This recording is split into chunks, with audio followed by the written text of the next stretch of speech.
Hello hordoftoota Multi Skill Media akkam jirtu nagaa keessanii keessumaayyuu barattoonni bara 2016 akka biyya keenyaatti qormaata biyyoolessaa fudhattan duraan dursee baga geessanii bagattiin isin ga'e jechuun barbaada kan adarrasachuu maalatti falgaallu kanatti aansuudhaanii yeroo baay'ee namoonni keenya ijoollonni barattoonni yeroo qormaataa sodaa baay'ee qabu.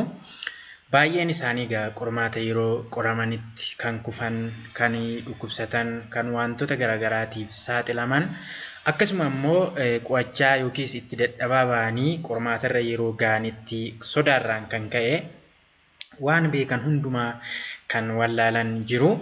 Sanaaf akkamitti sodaa kana ofirraa hir'isuu dandeenya yookiis immoo sodaa kana akkamitti ofirraa balleessuu dandeenya kan jedhu irratti qabxiiwwan 6 qabadhee isiniif dhiyaadheera guyyaa har'aati. Egaa qormaatatti dhiyaachuudhaaf torbee 2tu isin hafa. Torbee 2 hafi kana gidduutti wantoota asirratti isinii kaasu kana xiyyeeffannoon gochuu qabdu jechuun barbaada. Na hordofaan ergaa kooti. Egaan jalqabarratti yeroo baay'ee dubbisaa turtaniittu, yeroo baay'ee egaa hojjetaa turtanii, xiinxalaatti yaadaa turtaniittu. Egaa qormaata jala gaafa geessan maal isin barbaachisaa? Take breaks yookiis immoo boqonnaa isin barbaachisa jechuudha. Iraftii yookiin boqonnaa isin barbaachisa.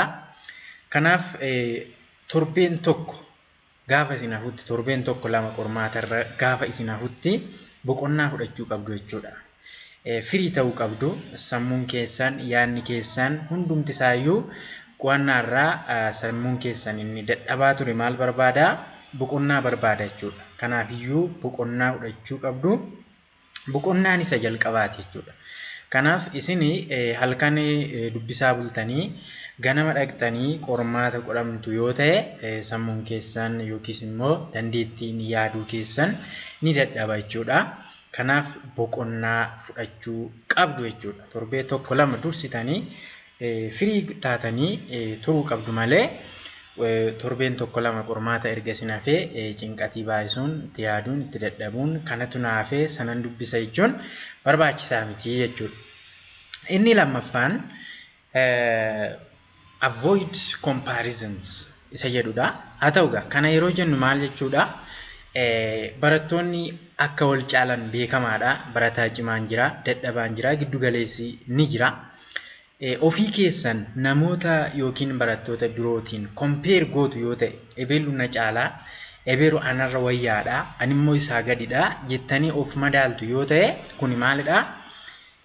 Of tuffachaa jirtu jechuudha. Of tuffachaa jirtu waan ta'eef kun barbaachisaa miti jechuudha. Ebeeluun caalaa, ebeeluun caalaa, ani ebeeluu olii, ebeelummoo anaaf gadii jettanii ofii keessan barattoota birootiin compare gootu yoo ta'e, wal madaaltu yoo ta'e gaarii miti jechuudha. Waanuma qabdan irratti, waanuma beektan irratti confidence guutuu horattanii itti deemuu qabdu jechuudha. Inni kun barbaachisaa miti jechuudha.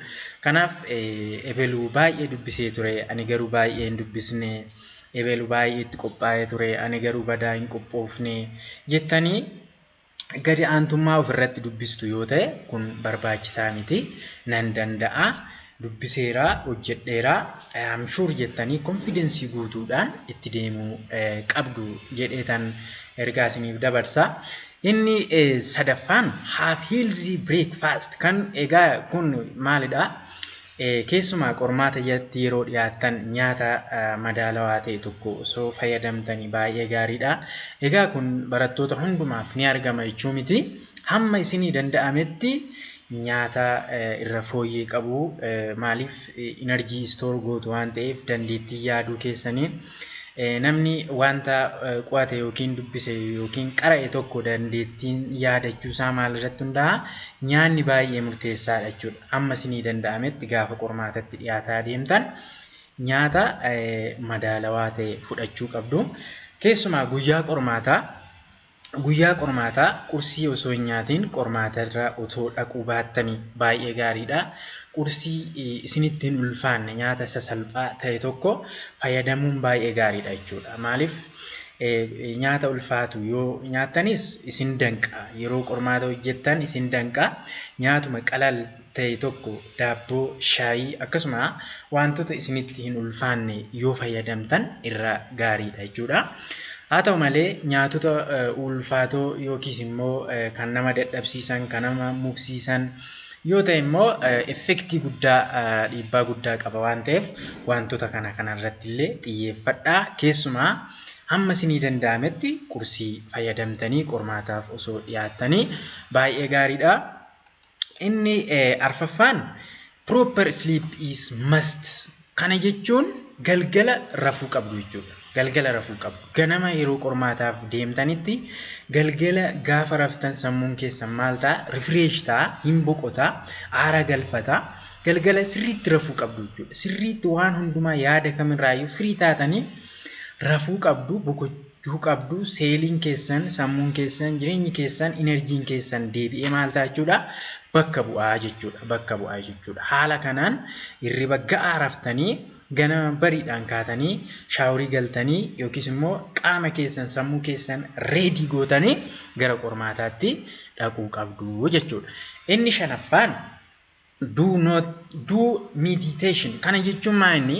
Yeroo cinqatiin isinitti dhufu, yeroo yaadni keessan jeeqamu, yeroo sammuun keessan jeeqamutti daqiiqaa ta'e tokkoof ija keessan walitti qabattanii sammuu keessan tasgabbeessitanii nan danda'a jettanii maali sammuu keessan refresh gochuudha jechuudha. Sammuu keessan gar tokkotti deebisuudha jechuudha. Isa yaadni keessan olii gadi faffaca'ee isin harkaa deemuu barbaadu kanan dandeessu, sanan dandeessu, hin darbitu, sitti ulfaata, kanan qo'anne isa isiniin jedhu san hundumaa dagattanii yeroo qalbii keessanitti isin deebitanii of tasgabbeessitanii kallacha tokko daarektii tokko qofaa qabattanii yeroo isinitti deemtanidha jechuudha.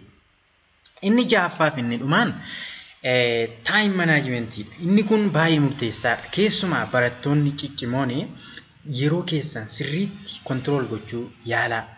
Fakkeenyaaf yeroo qormaata hojjettanitti gaaffiin cimaan tokko isin mudateera taanaan gaaffii cimaa sana faana wal rakkataa turuu osoo hin taane darbitanii gaaffii sasalphaa hojjettanii isa sana booddeetti deebi'uu qabdu malee gaaffii ulfaataa tokko irratti sa'aatii keessan fixuu hin qabdanii jechuudha. Akkasuma gaaffii tokkoof daqiiqaa tokko nan hojjedha jettanii dursa sa'aatii keessan maneej gochuun isinirraa eegama jechuudha.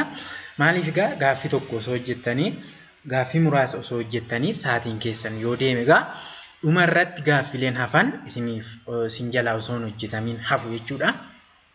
Egaan kana fakkaata. Inni dhumarratti wanti nani jechuu barbaadu akka keessa deebiitti keessumaa gaafa qormaata jalqabdan jalqaba confirm that you are ready in all respect. Waan hundumaan qophaa'eera, bakka nan danda'a, humtuu na hin darbu jedhaati of amansiisaa malee ani iddoo kana hin qo'anne yoo sun dhufe hin danda'u, yoo sun dhufe hin danda'u jettanii sammuu keessan keessatti gaaffii uumaa jalqabdu yoo ta'e this is not good. Kun barbaachisaa miti, gaarii miti jechuudha. Nan danda'a jettanii ofii keessan of amansiisuu qabdu jechuudha jalqaba irratti. Itti aansitanii say I am going to do my best. Kun anaaf carraa guddaadha. Wanta cimaa tokko jireenya koo keessatti wanta murteessaa ta'e tokko hojjechuu tan deema jettanii onnee guutuun, sammuu guutuun, enerjii guutuudhaan itti tarkaanfachuu qabdu jechuudha. Itti aansuudhaan read the questions carefully and answer only after reading questions completely. Gaaffii tokko dubbistanii walakkaa geessanii deebii galchuu dhaqxu osoo hin taane wal faana dubbisaatii hubadhaatii deebii dhumarratti galchaa malee gaaffiin salphaa osoo fakkaatu gaaffiin salphaan isin mudatee yookiis immoo isin shawwaduu danda'a waan ta'eef dursa gaaffii keessan sirriitti dubbisaa. Erga dubbistanii booddee xiinxalaa itti yaadaatii deebii keessan dhumarra galchaa. Itti aansitanii inni dhumaa cross check the answers before you submit. Erga gaaffii keessan hojjettanii fixxanii booddee irra deebi'aatii gaaffiin isin galchi osoo hin galchiin irra darbitan yoo jiraate cross check godhaa ilaalaa tokko lama hidhaati hamma dhumaatti ilaalaati dhumarratti hunduma isaa hojjechuu keessan erga itti amantanii booddee submit godhaa carraa guddaan isiniif hawwaa waaqayyo isin haa gargaaru hunduma keessaniyyuu viidiyoo koos subscribe share gochuudhaan obboloota keenya keessumaa barattoota warra baadiyyaa jiran biraan nuuf ga'aa isiniin jechuun barbaada. Carraa gaarii yeroo gaarii isiniif haa ta'u.